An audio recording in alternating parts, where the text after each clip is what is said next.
para esta solenidade do Santíssimo Corpo e Sangue do Senhor, nós estamos meditando o Evangelho de São Marcos, que estamos no ano B. Grande parte da teologia, eu digo grande parte porque há controvérsias, grande parte da teologia crê que o Evangelho de São Marcos é o primeiro dos evangelhos a ser escrito. Tem alguns estudos recentes que trazem uma controvérsia e dizem que não, é o de Mateus, como a igreja sempre acreditou.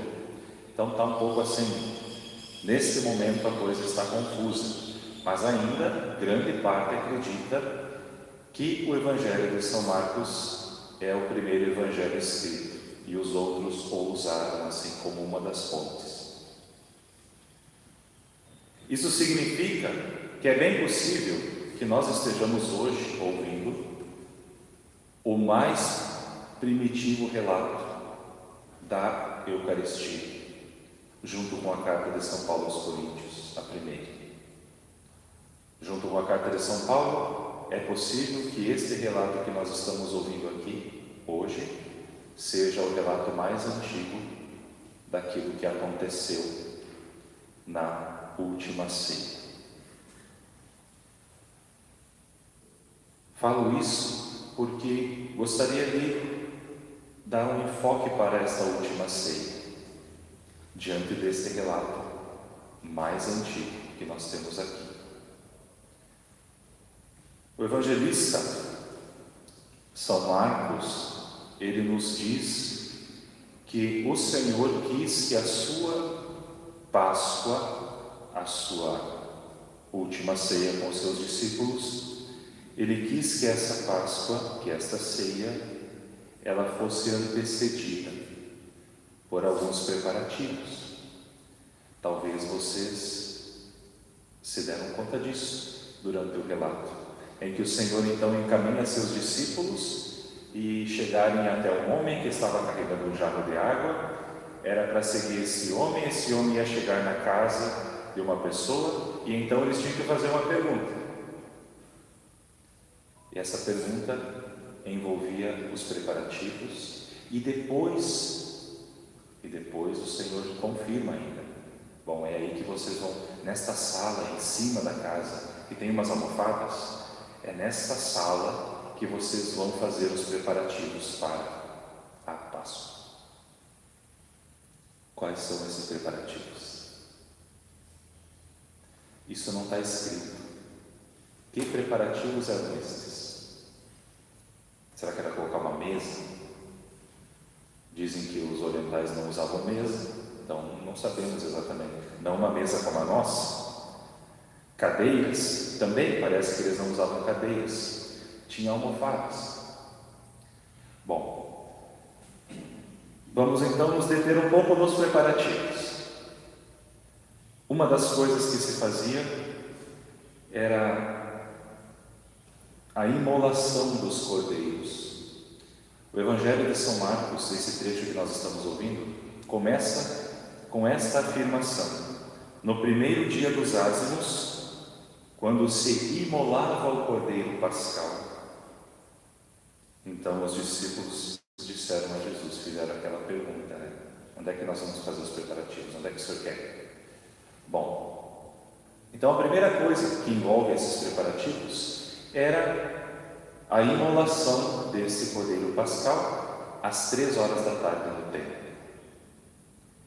Esta hora não deve sair assim do nosso imaginário. Era nessa hora que se imolavam os cordeiros, para se comer ao entardecer e à noite. Esse era o primeiro preparativo. Então, podemos supor que talvez este seja um elemento que estava nesses preparativos. Supor. Outro, a provisão de água para as purificações. Vocês lembram que nas bodas de Caná tinham 6 talhas de água, né? E o evangelista São João diz que aquelas águas eram usadas então para os rituais dos judeus, que toda a refeição tinha, não era só na Páscoa. Então, aqui na ceia do Senhor, nessa última ceia, estas talhas também foram preparadas para as purificações. O pão ázimo, o pão sem fermento, que não é estranho a nós, porque nós celebramos sempre com pão sem fermento. Uma coisa estranha chamada harosset, que é uma salada de frutas com vinagre. Não consigo imaginar o que seja isso. Bom, as ervas amargas que recordavam o povo de Israel daquela desgraceira que eles viveram no Egito como escravos. O vinho para todo o ritual. Cada pessoa, olha só, cada pessoa dentro dessa ceia tomava de 4 a 5 taças de vinho dentro desse ritual. E algumas lâmpadas, velas, porque essa celebração começava ao entardecer, 5 taças de vinho, a coisa ia até o anoitecer. Tudo isso eram os preparativos. E nosso Senhor, Ele, vejam que curioso, Ele não aboliu essas tradições, porque a sua ceia também envolveu todos esses preparativos. Sempre que nós vemos Jesus dando uma paulada nos fariseus quanto às tradições, Ele não está detonando as tradições, mas o Espírito que está movendo as tradições. Eu acho que vocês já entenderam isso. Bom, o Senhor quis que a sua última ceia com os seus, Ele quis que esse momento fosse preparado com todos estes elementos aqui. Todavia, tenho uma curiosidade. Quando comecei a falar dos preparativos, eu disse que a primeira coisa que se preparava era a imolação do cordeiro, que era feita no templo. Então alguém ia lá em nome de todos e pegava depois o cordeiro e trazia para casa. A ceia do Senhor não tinha cordeiro, não teve cordeiro, porque Ele era o próprio cordeiro, era Ele o cordeiro. A última ceia do Senhor não teve cordeiro, porque Ele era o cordeiro. Curiosamente, Ele também foi imolado às 3 horas da tarde. Naquele momento estavam sendo imolados os cordeiros no templo de Jerusalém. O Senhor era o cordeiro. A sua ceia foi preparada. Nós hoje também preparamos a ceia. Nós preparamos todas as celebrações que nós participamos. Vejam hoje, por exemplo. Hoje, essa celebração ela tem um pouco essa característica de manifestar, em primeiro lugar, a nós cristãos católicos, porque às vezes a nossa compreensão eucarística ela vai declinando, né? Nas teologias complicadas que nós temos por aí. Em primeiro lugar, a nós é levantar mais uma vez esta verdade de que o Senhor é o Cordeiro. Não é mais sangue de bode, não é sangue de ovelha, não é mais esse sangue que faz alguma coisa por nós, mas é o próprio sangue de Jesus, como nos afirma a carta aos Hebreus, que nós ouvimos na segunda leitura. Aqui nós encontramos na liturgia de hoje este paralelo. Na primeira leitura, o Êxodo nos mostrando o sangue antigo dos cordeiros. Aí nós cantamos na sequência que isso não vale mais. E a carta aos Hebreus então nos mostra qual é o verdadeiro sangue. E a celebração que nós estamos fazendo hoje no mundo inteiro é para levantarmos essa verdade de que é este sangue e este corpo que são a fonte da vida da igreja.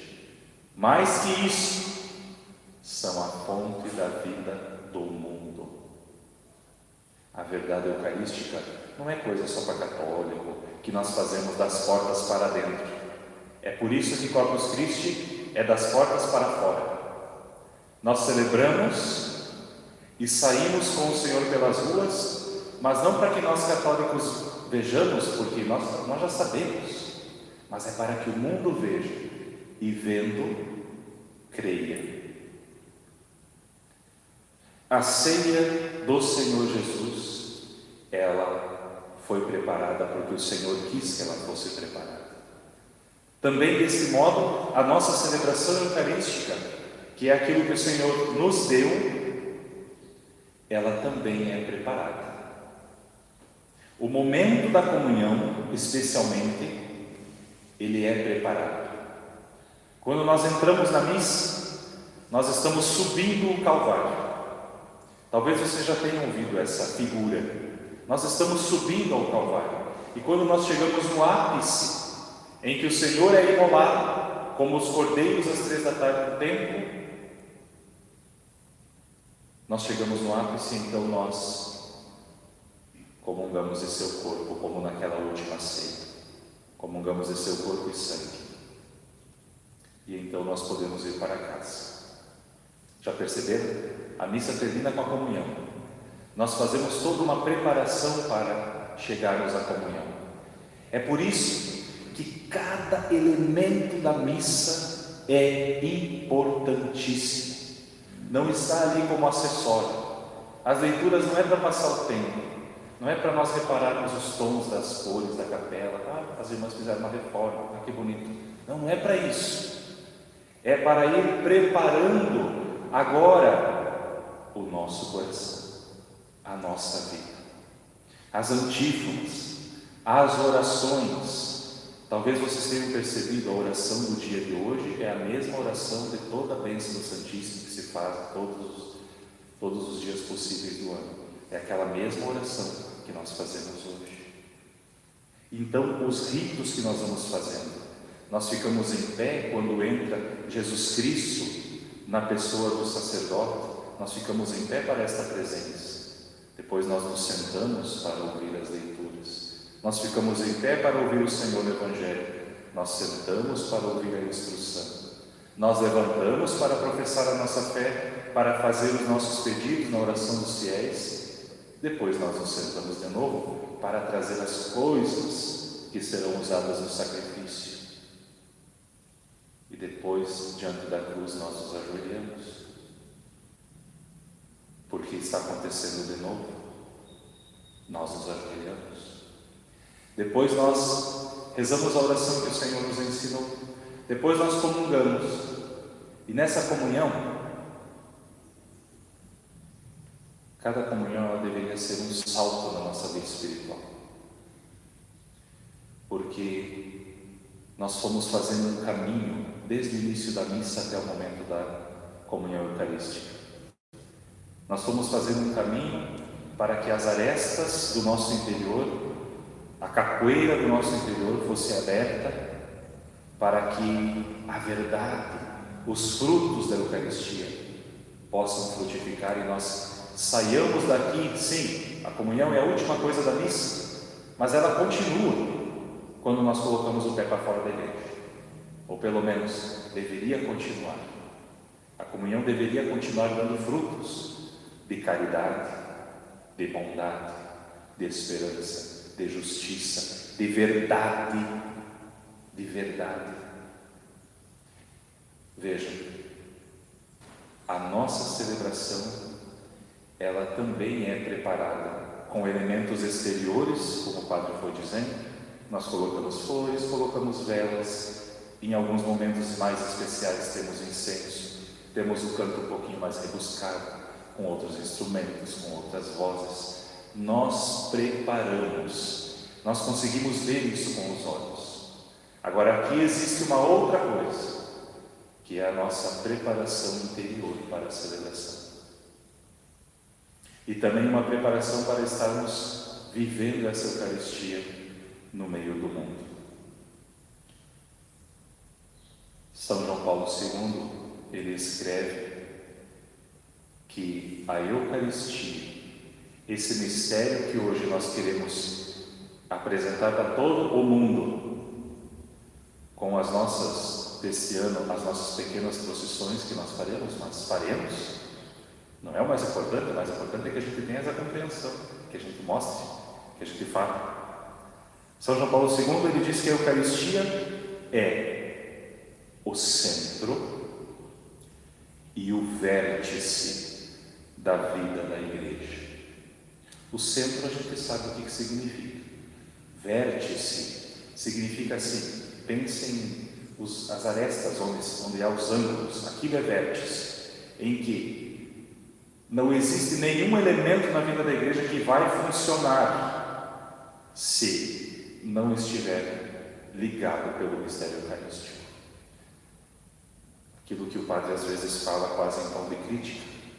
Nós podemos fazer muitas novenas, podemos ter muitas devoções, mas se não estivermos ligados ao vértice do mistério eucarístico, essas devoções são vazias. Elas, sinceramente, no fundo do coração, não servem para nada. Nós podemos fazer romarias, procissões, peregrinações. Eu quero pagar uma promessa lá, indo lá visitar o túmulo de São Pedro e São Paulo em Roma. Se isso não estiver ligado ao mistério eucarístico, que é o vértice da vida cristã, pode ir 20 vezes, não vai se salvar e não vai salvar ninguém.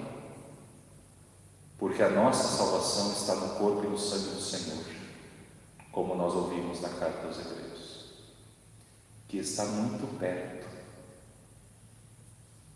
Não precisamos, claro, podemos ir, mas não precisamos ir a Roma, não precisamos ir à Terra Santa.